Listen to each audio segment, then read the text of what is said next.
wabarakatuh. Bismillahirrahmanirrahim. Alhamdulillahirabbil alamin wa bihi nasta'inu ala umuri dunya waddin. Wassalatu wassalamu ala asyrafil anbiya'i wal mursalin sayyidina Maulana Muhammadin wa ala alihi wa sahbihi ajma'in, amma ba'du. Hadirin jamaah sekalian, sebelum kita mulai, mari kita bertawassul hadirat baginda Rasulullah sallallahu alaihi wasallam, keluarga, para sahabat, para tabi'in, para auliyaillah, para syuhada, sholihin, para ulama, bil khusus muallif kitab Fathul Mu'in, saya mungkin al-Maqbari kita semua sedang syuhurillahi lana wa lakumul Fatihah. A'udzu billahi minasyaitonir rajim. Bismillahirrahmanirrahim. Alhamdulillahi rabbil alamin arrahmanir rahim maliki yaumiddin. Iyyaka na'budu wa iyyaka nasta'in ihdinas siratal mustaqim. Siratal ladzina an'amta 'alaihim ghairil maghdubi 'alaihim waladdallin. Amin. Hadirin jamaah sekalian rahimakumullah, sebelum kita membahas tentang kitab Fathul Mu'in, mungkin alangkah baiknya karena momen kita saat ini mendekati Idul Kurban, mendekati Idul Adha, saya mungkin akan menyinggung sedikit tentang pelaksanaan penyembelihan hewan kurban. Ini menjadi kepentingan kita semuanya, karena kalau bicara tentang ilmu hal, sebagaimana yang diungkapkan oleh Imam Ghazali, adalah ilmu yang kita pelajari di saat kita menghadapi kewajiban ataupun sesuatu yang fardu bagi kita. Maka mempelajari ilmunya termasuk fardu ain. Fardu ain. Kita akan menghadapi Idul Kurban. Sekalipun secara hukum dasarnya adalah sunnah muakkadah, tetapi dalam kondisi tertentu apa yang kita lakukan bukan menjadi kurban yang sunnah, tetapi menjadi kurban yang wajib. Ini yang harus kita pahami saat ini, supaya nanti pelaksanaan kurban kita itu adalah kurban yang sah secara syara. Bismillahirrahmanirrahim. Saya akan bacakan yang awal ini di kitab Tausyih Ibnu Qasim yang kita pernah sudah hatamkan, kitab Fathul Qoribnya.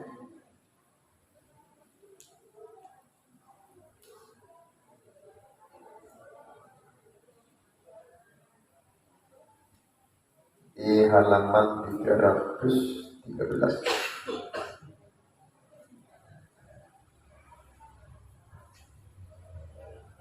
Bismillahirrahmanirrahim.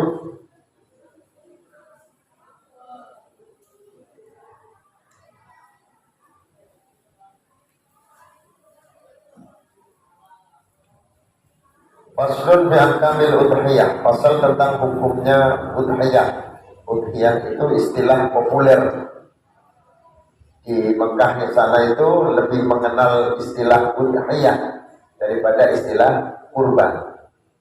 Jadi yang lebih familiar sebenarnya di dalam bahasa Arab itu istilah udhiyah. Ya. Walaupun ada sebagian yang menyebut kurban. Sebab dalam hal ini antara udhiyah dan kurban, udhiyah itu lebih khusus, sementara kurban itu umum. Nah, udhiyah itu ismul lima yudbahu minan na'mi yawma idin nahri ayyam wa ayyam tasyriqi taqurruban ilallahi ta'ala. Udhiyah dengan dibaca dhammah hamzahnya adalah hewan yang disembelih di hari raya Nahar. Jadi banyak istilah ya. Bisa hari raya Nahar, Idul Adha, Idul Kurban, ya. Kalau orang Jawa hari raya besar, ya. Taqarruban ilallah, yang disembelih di hari raya Nahar atau hari Idul Adha dan hari-hari tasyrik yang tujuannya adalah taqarruban ilallah, mendekatkan diri kepada Allah.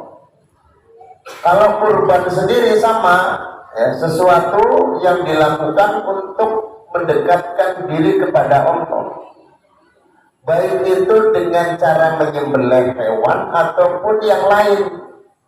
Itu namanya taqarruban ilallah atau kurban, baik itu dengan cara menyembelih atau yang lainnya. Yang penting intinya adalah mendekatkan diri kepada Allah. Itu istilah kurban.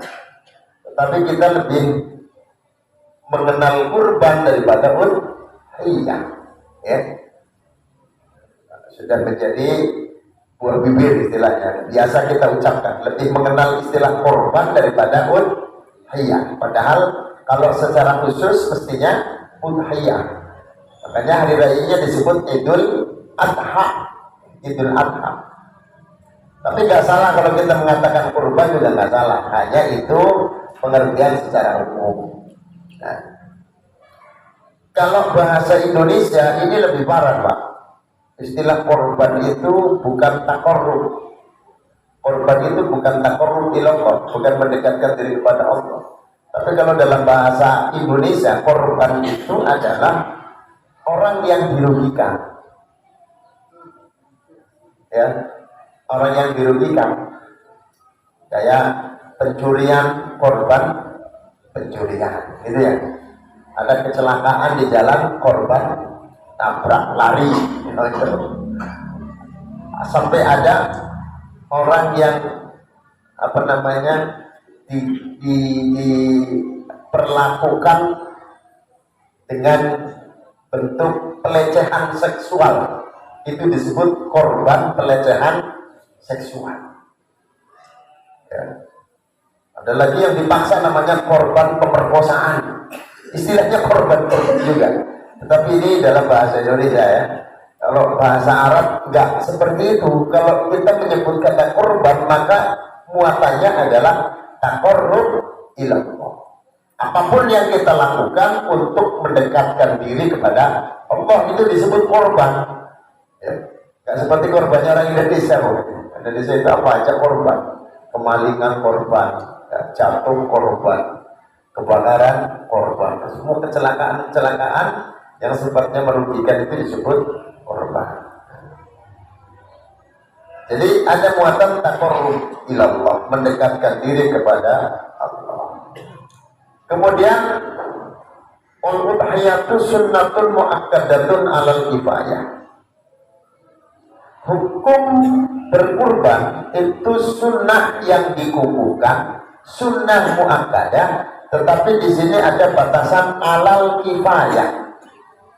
Sunnah muakkadah alal kifayah, sunnah yang dikukuhkan, tetapi di sini dalam bentuk kifayah. Kifayah itu artinya fa idza ata biha wahidun min ahli baitin kafa'an jami'i. Jika ada satu orang dari keluarga, ya, melakukan korban, maka cukup bagi yang lainnya. Tetapi lagi-lagi kita harus memahami konsep ini. Jangan kemudian akhirnya sekeluarga mampu semua, akhirnya cukup satu. Bukan begitu maksudnya. Kalau kita memahami kata kifayah, itu kan biasanya kita selalu melaksanakan kifayah itu pada saat kita memulasara jenazah, kan itu, memandikan, menyolatkan, mengkafan, memandikan, mengkafani, menyolatkan, mengubur, dan itu hukumnya fardu kifayah. Kalau fardu kifayah itu ukurannya sekampung. Sekampung ada orang yang melaksanakan satu, yang lain gugur kewajibannya. Tetapi bukan berarti kalau sekampung melaksanakan semua itu kemudian nggak boleh, kan bagus, gitu kan? Ada yang mewakili, bagus, artinya dia dapat pahala walaupun yang lain tidak dapat pahala, gitu kan? Yang lain nggak dapat pahala, hadir. Ya. Tapi kalau hadir semua lebih bagus kan? Lebih bagus. Sama kayak orang korban. Korban itu sekeluarga satu. Tapi bukan berarti cukup keluarga satu. Kalau memang sekeluarga itu mampu semua, kenapa tidak?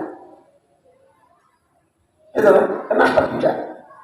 Nah, di sini kita teringat dulu pernah ada ustaz yang telah dari kondang, ya, sampai menyebutkan bahwa Islam kita itu Islam ikut-ikutan, dan Islam boleh hasil belajar.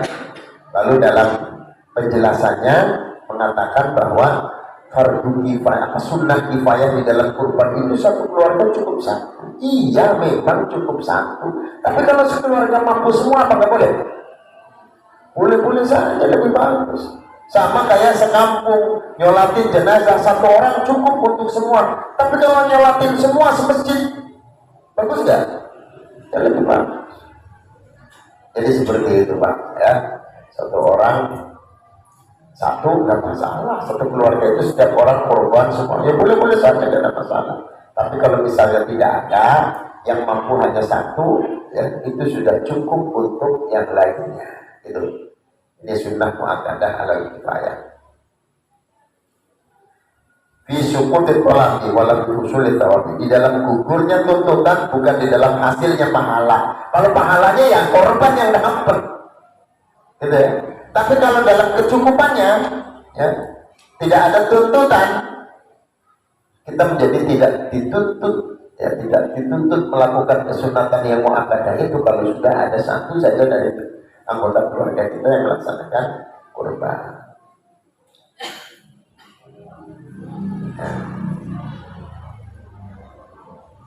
Wa illa fa hiya sunnatu ainin. Kalau tidak, maka menjadi sunnah ain. Sunnah ain itu sunnah yang kategorinya adalah semua kena talab, kena tuntutan untuk melaksanakan. Jadi yang kifayah itu artinya satu saja dari satu keluarga itu cukup, artinya tidak ada tuntutan, ya. Kalau pengertiannya nggak seperti itu, maka bukan menjadi sunnah kifayah lagi, tapi sunnah ain. Kalau sunnah ain berarti personal, setiap orang per individu, ya. Tapi bukan berarti nggak boleh, boleh-boleh saja. Lebih dari satu untuk satu orang saja boleh, apalagi sekeluarga misalnya korban semua, ya boleh-boleh saja. Ya. Kita bisa berkisah bagaimana Nabi Ibrahim melaksanakan pengorbanan. Nabi Ibrahim itu korbannya sampai 1000 ekor kambing, 300 ekor sapi, dan 100 ekor unta. Satu orang itu, ya. Kalau kita cuma satu, biasa lah, wajar, ya. Wala tajibu al-udhiyatu ay al-qiyanu biha illa bin nadar haqiqatan aw hukman. Tidak menjadi wajib melaksanakan kurban itu kecuali apabila dinadarkan. Kalau nadar, maka kurban menjadi wajib. Kalau tidak nadar, kurban hukumnya sunnah. Tapi dalam hal ini nadar ada dua, Pak. Ada hakikatan, ada hukman. Ada nadar secara hakikat, ada nadar secara hukum. Kalau yang secara hakikat apa? Misalnya di sini kalimatnya walillahi alayya an udhiya hadhihi sa'ah. Wajib bagiku atau wajib atas aku untuk Allah Subhanahu wa taala menyembelih satu ekor kambing ini. Itu sudah menjadi nadar. Atau ngomong jelasnya begini, saya nadar akan berkorban, itu jelas kalimatnya. Saya nadar demi Allah, saya akan kurban, itu jelas nadar secara hakikat. Tetapi ada nadar secara hukum. Secara hukum sudah menjadi nadar, yakni ketika kalimat yang diucapkan walaupun tidak menyebutkan nadar, tetapi muatannya adalah ikrar. Misalnya kambing ini saya jadikan kurban, itu sudah nadar. Atau dia katakan hadhihi udhiyati, ini korbanku, sudah jadi ada. Nah, maka kalau ada orang datang ke masjid nuntun kambing, itu bilangnya apa? Pak, panitia, ini korban saya, gitu ya? Nggak ngomong ini kambing saya, tapi ini korban saya. Kira-kira begitu nggak di sini? Berarti lumrah ya kalimatnya ya. Panitia, ini korban saya, kan gitu. Sudah jadi nazar itu, Pak. Bahkan waktu beli saja di kandang, Pak, saya mau beli kambing korban, gitu ya. Jadi sudah jelas kalimat kurbannya itu diucapkan.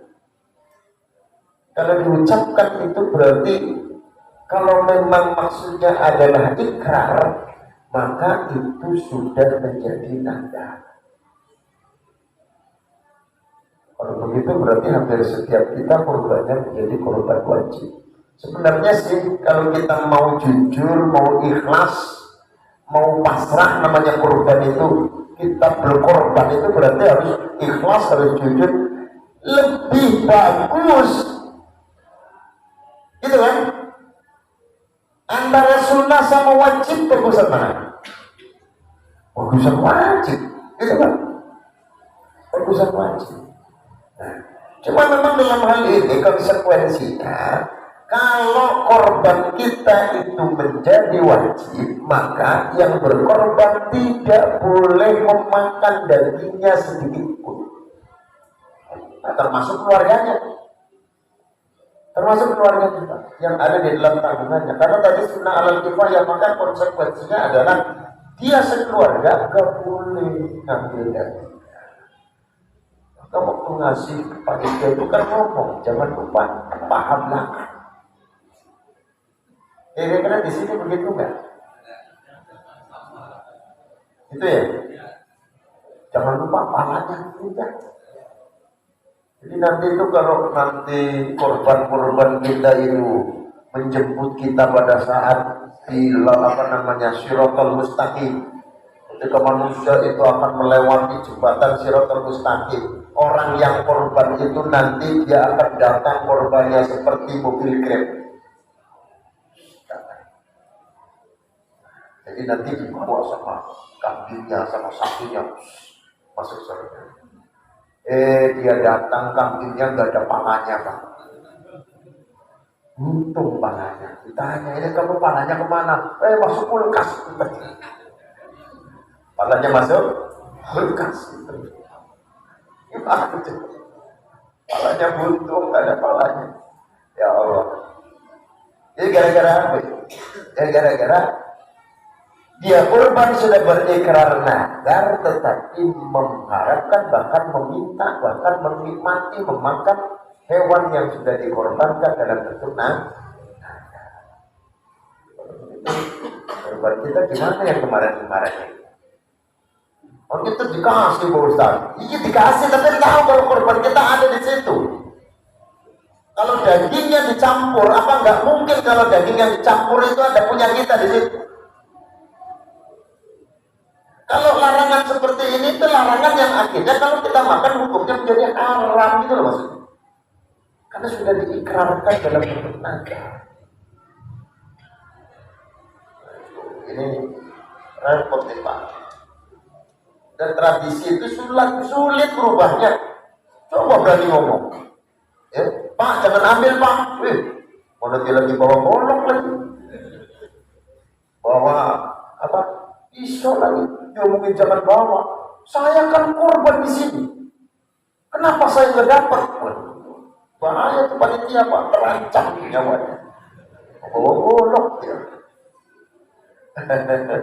Ini kalau nggak ngaji repot Pak. Makanya kudu ngaji itu karena supaya kita ngerti. Jadi kalau sudah korbannya korban wajib, nggak usah ngarepin. Pengen beli, selesai. Makan sekeluarga sekenyangnya. Saya kadang-kadang kalau lagi kayak gitu, beli cempe Pak. Enakan cempe ya. Jadi biarin korban, biarin saya memotong cepet buat sekeluarga. Itu kan bukan untuk korban, gitu ya. Nah, enak banget di santai itu enak banget Pak. Jadi bisa kayak begitu. Ya. Saya ingat dulu Kiai Bisri Samsuri itu ketika ada ya, orang Madura datang minta supaya dikasih fatwa tentang kurban. Dia beli 1 ekor sapi bangsa, tapi sekeluarga jumlahnya ada 8. Nanya sama Kiai Bisri Samsuri, Kiai Bisri ahli fikih, luar biasa. Bagaimana kalau saya korban 1 ekor sapi, tapi untuk 8 orang boleh nggak? Ya menurut fikih nggak boleh. 1 sapi itu untuk berapa? 7 orang. Nggak boleh. Harus untuk 7 orang. Bapak harus beli kambing. Itu. Akhirnya datanglah Kiai Wahab Sepuluh. Orang Madura itu nanya, Kiai Wahab, boleh nggak saya korban 1 ekor sapi untuk 8 orang? Karena saya ada 8 sekeluarga. Kata Kiai Wahab, boleh. Boleh. Wah, bagus ini Pak Kiai. Boleh ya? Boleh. Tapi begini, anak ente kan ada yang kecil tuh. Iya. Itu nanti sapinya kan nanti masing-masing bakal naik di atasnya. Yang kecil ini nggak bisa naik karena ketinggian. Supaya dia gampang untuk naik ke atas sapi, beli yang kecil kambing. Jadi nanti anak ente yang kecil itu bisa naik ke atas sapi sama, tapi pakai nginjek, ada tangga, nginjek kambingnya. Oh gitu. Ya nggak apa-apa lah. Nggak apa-apa. Jadi akhirnya dia beli sapi, beli kambing juga. Kambingnya bukan untuk dinaikin, tapi yang kecil ini supaya bisa naik di atas punggung sapi. Maka dia naik di anak tangganya kambing. Nah, jadi akhirnya beli juga. Jadi ahli fikih ya, itu ketika menjawab saklek sesuai dengan kitab. Ahli politik lain lagi Pak. Ahli politik dia menjawab nggak seperti konteks atau fikih, tetapi akhirnya kena. Kalau ngomong begitu kan nggak mau beli kambing. Tadi udah dibilang kita nggak cukup. Cukup. Asal ini yang kecil supaya bisa naik di atas punggung sapi, beli kambing. Jadi nanti naik kambing dulu, kakinya terus baru bisa naik ke atas sapi. Oh, jadi beli ya. Jadi itu jamaah sekalian, ini saya mau ngomong sama panitia. Ini karena ini masalah, Pak. Ya kan? Masalah. Panitia itu selalu menjadi korban. Mari bahas masalah zakat, korbannya panitia. Capek, nggak dapat pahala malah dosa. Ini masalah korban sama. Udahlah, besok bisa jadi panitia lagi.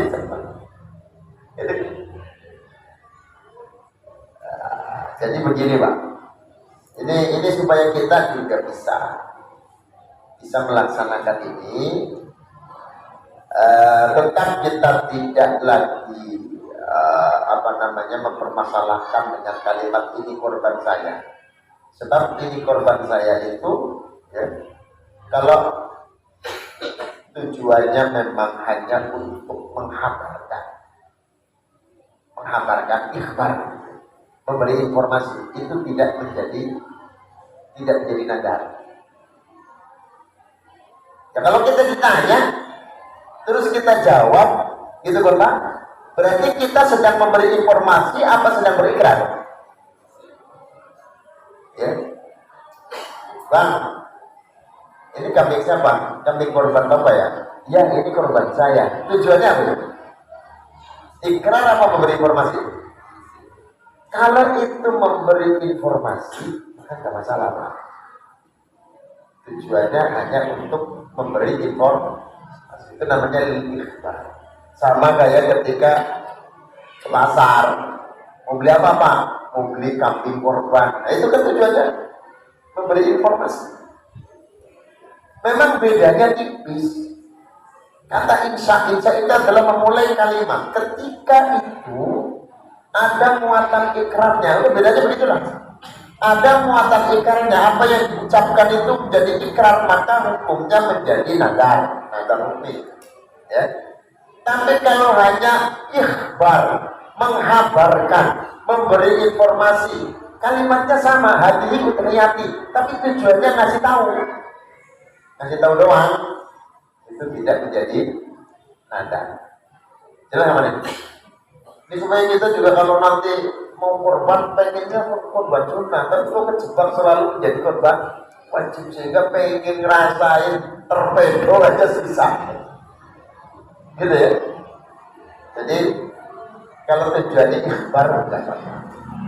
Atau mengikuti pendapat Imam Al-Bulqini, sebagaimana keterangan di dalam bahwa kitabnya Bughyatul Mustarsyidin, itu Imam Al-Bulqini dan Imam Al-Marawi itu tidak mengatakan bahwa kalimat hadil udhiyati ini adalah kurbanku, ini tidak serta-merta menjadi nadar. Ini menurut pendapat Imam Al-Bulqini, walaupun ini dianggap muskil, dianggap tidak membingungkan oleh Imam Al-Adra'i. Imam Al-Adra'i dan Imam Ibnu Hajar Al-Haytami. Imam Ibnu Hajar Al-Haytami hatinya tetap cenderung cocok dengan pendapatnya Imam Al-Adra'i yang mengatakan kalimat-kalimat yang diucapkan di awal itu, sekalipun kalimat itu adalah insya, kalimat yang diucapkan tidak melalui kalimat yang diucapkan oleh setiap orang yang akan melakukan kurban, ya, itu menyerupai dengan ikrar. Karena hampir gak ada bedanya, Pak. Yang tahu omongan itu ikrar atau ikhbar, memberi kabar, kan yang ngomong. Karena kalimatnya sama, ini korban saya. Yang tahu tujuannya siapa? Yang ngomong kan? Kalau kita mendengar sama, kalimatnya sama, ini korban saya, ya. Kalimat itu bisa dua pengertian. Bisa pengertiannya adalah memberi kabar kepada panitia bahwa ini adalah korban saya. Bisa juga kalimat itu menjadi ikrar. Ketika kalimat itu menjadi ikrar, maka kalimat itu menjadi nadar, gitu loh. Nah, kalau nadar yang sepertinya tadi, tidak boleh makan daging korban. Kalau sunnah itu, kalau sunnah kan kita sunnah malah makan. Kalau korbannya korban sunnah, kita malah hukum memakannya sunnah dalam rangka syukur kepada Allah. Tapi korban wajib tidak boleh. Tidak boleh yang berkorban kalau korbannya korban wajib menikmati atau memakan daging korban. Sampai di sini ada yang ditanyakan? Waalaikumsalam.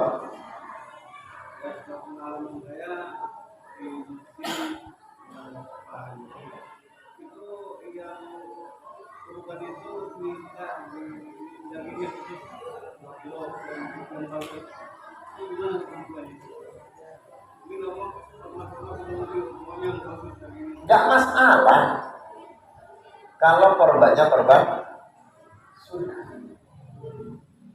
gitu loh. Enggak masalah, sebab ukurannya begini sebenarnya. Orang yang berkorban itu kalaupun dia memakan dan menyisakan itu artinya diberikan tidak dalam bentuk jumlah yang besar kepada fakir miskin atau kepada orang yang berhak menerima, ya. Itu nggak ada masalah. Selebihnya dimakan sekeluarga itu nggak ada masalah kalau korbannya korban sunnah. Yang penting yang diberikan adalah yang pantas dan layak. Jangan korban yang dibagikan khusus, yang lain masuk kulkas semua, ini yang masalah. Kalau yang dibagikan paha itu nggak masalah, sisanya dimakan tidak masalah. Kalau korban, kalau yang bagus kan dibagi 3. Korban itu dibagi 3.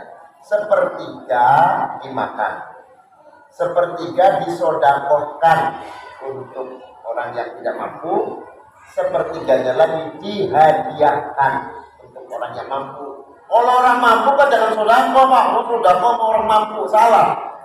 Kalau sama orang mampu namanya hadiah. Kalau yang tidak mampu namanya sodakoh. Jadi selagi korbannya korban sunnah boleh-boleh saja, Pak. Paha belakang tolong sapi, nggak apa-apa. Nggak apa-apa. Nah, ini yang jadi masalah adalah bagaimana cara kita menghindarkan kalau memang masih punya keinginan untuk menikmati. Caranya, pada saat berikrar ditambah, Pak, ini korban sunnah saya. Cuma kan jarang Pak yang ngomongnya begitu, Pak. Pak, ini korban sunnah saya. Yang ada hanya ini korban. Kalau tujuannya ikrar, berikrar dengan pengorbanan, itu menjadi wajib. Karena mukorrilahnya kan Allah yang diikrarkan, yang kita menghadapkan ikrar itu ya adalah Allah. Kita berikrarnya kepada siapa? Kepada Allah. Taqarruban ila Allah. Nah, kalau kita taqarruban ila Allah, mendekatkan diri kepada Allah, oh berarti korban yang kita ikrarkan langsung ikrar kita kepada Allah. Ketika ikrar kita kepada Allah, maka itu sama halnya dengan walaupun nggak menyebutkan saya bernadar, hanya mengatakan ini korban saya, kambing ini untuk korban, itu sudah menjadi nadar. Tapi kalau hanya mengabarkan ini saya kasih informasi kepada panitia, ini kambing ini yang ini ya saya, ini korban saya, ngasih tahu namanya. Nah, kalau tujuannya ngasih tahu nggak apa-apa. Tapi kalau tujuannya untuk berikrar, maka menjadi wajib. Bisa dibedakan?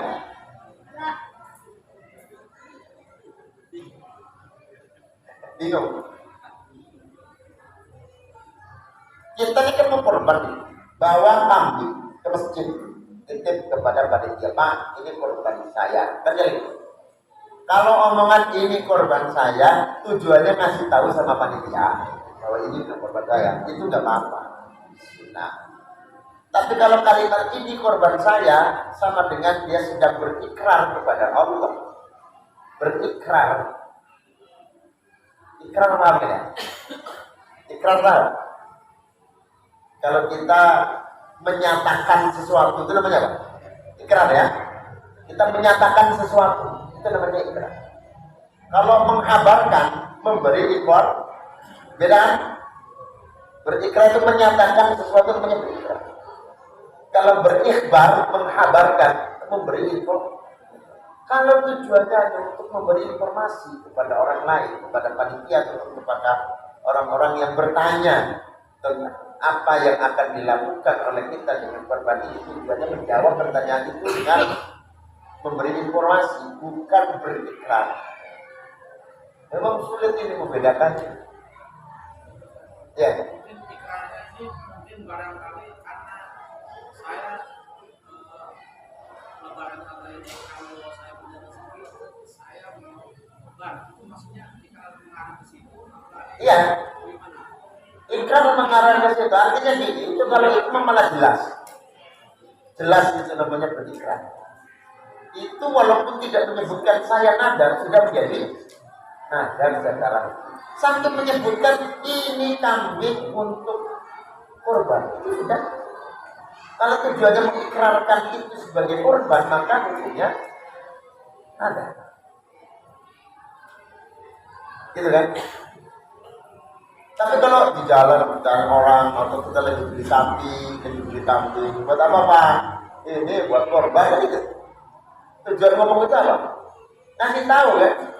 Nah, kalau tujuannya ngasih tahu itu ada ulama yang tidak mengkategorikan itu sebagai korban.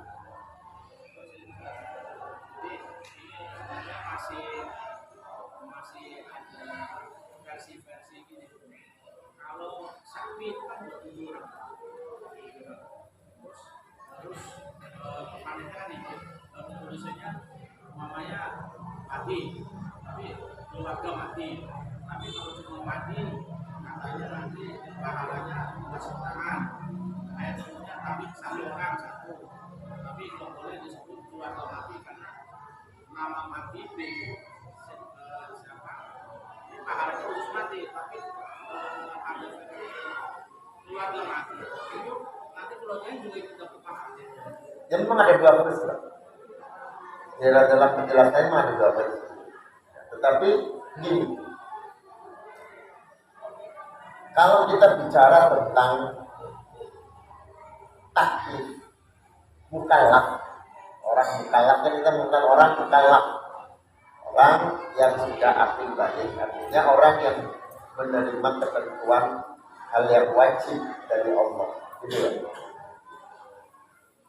Sehingga segala perbuatannya itu tercatat di dalam lauhul mahfuz, jadi amal baik dan amal buruk, itu kan. Makanya dijelaskan di dalam hadis, ya, idza mata ibnu Adam in qata'a amal. Kalau manusia meninggal maka putus amalnya. Illa min salatin, kecuali kita. Sedaqatin jariyatin aw ilmin yantafa'u bihi aw waladin shalihin yad'u. Nah, putus amalnya itu artinya adalah orang yang sudah wafat itu sudah tidak punya kaitan dengan hukum-hukum agama, gitu kan? Contohnya, kalau kita memandikan jenazah, setelah dimandikan ditinggal, ada orang yang bukan mahramnya menyentuh mayat, laki perempuan, bukan mahramnya, batal nggak mayatnya? Mayatnya batal ya? Nggak batal, sebab sudah putus amal. Yang batal yang hidup, gitu kan? Yang batal yang hidup, yang mati nggak batal, sudah putus amal, sudah nggak ada ketentuan. Kalau ada jenazah mayat terbengkalai, nggak terkuburkan sampai membusuk, mayatnya berdosa nggak? Ya enggak, yang berdosa yang hidup kan? Yang berdosa ya? Nah, artinya bahwa mereka yang sudah wafat itu sudah tidak lagi punya beban tanggung jawab untuk melakukan atau tidak melakukan. Sudah nggak ada lagi, sudah putus. Akan tetapi, kan tadi ada istilah jariyah, ada amal yang bisa mengalir pahalanya. Artinya apa? Amal-amal itu akan tetap sampai walaupun orangnya sudah wafat. Nah, pada hal inilah ketika kita melakukan kurban itu dagingnya diapakan? Disedekahkan.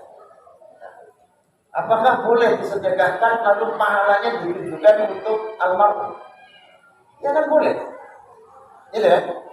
Jadi yang berkurban yang hidup tetapi pahalanya diserahkan untuk almarhum, diatasnamakan almarhum. Ini terlepas dari ada memang ulama yang berpendapat boleh-boleh saja langsung diatasnamakan almarhum. Tapi kalau berdasarkan hadis itu maka kita ambil yang kurban adalah yang hidup tapi pahalanya ditujukan untuk yang meninggal. Terus dapat enggak? Dua-duanya dapat tak? Yang korban dapat, mayatnya juga seperti itu.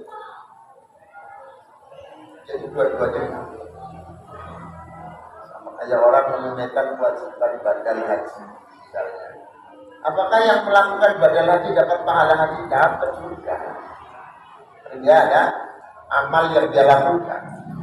Tapi badal haji itu pahalanya juga ditujukan untuk almarhum. Dapat juga, jadi berganda. Untuk almarhum dapat, untuk yang melaksanakan juga. Seperti itu.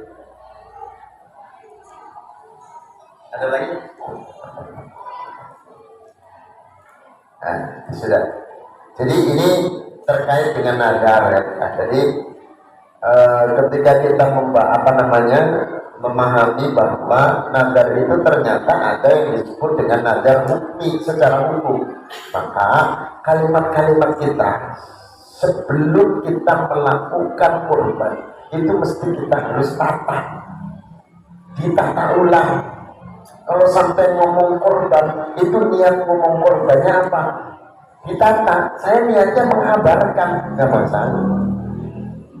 Ya. Tapi kalau niatnya berikrar, nah itu jadi tata. Konsekuensinya berarti tidak boleh makan. Ya. Sudah? Baik, jemaah sekalian, sudah masuk waktu isya. Dan apa yang kita bahas pada malam hari ini bermanfaat buat kita semuanya. Al-Fatihah. Bismillahirrahmanirrahim. Alhamdulillahirabbil alamin arrahmanir rahim maliki yaumiddin. Iyyaka na'budu wa iyyaka nasta'in ihdinas siratal mustaqim. Siratal ladzina an'amta 'alaihim ghairil maghdubi 'alaihim waladdallin. Bismillahirrahmanirrahim.